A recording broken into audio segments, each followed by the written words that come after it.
अच्छा देख ले। सुनो ढेर काहे बनता रो बाबू बदमाश हो, अभी ये निकाल दे हो हम तोहर सांस हो।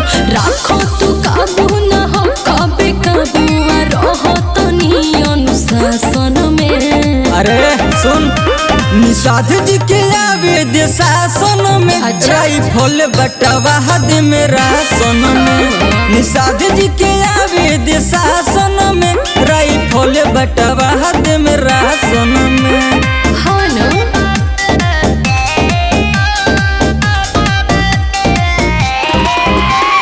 लक्ष्मी स्टूडियो आरा।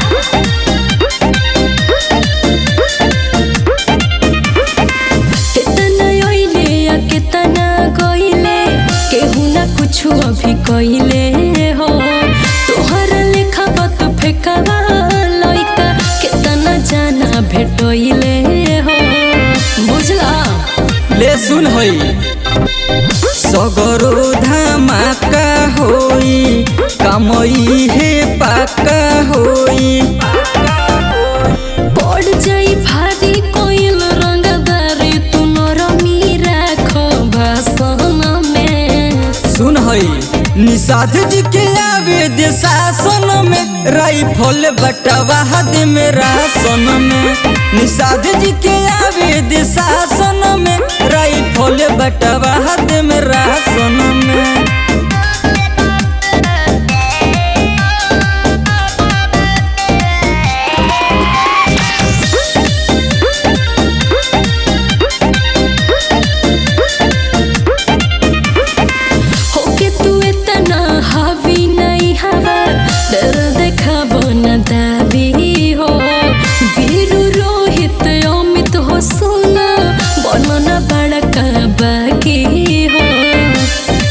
ई तो खानदानिये हो, हल्का में लोना प्यारी, सगरो चले रंगदारी।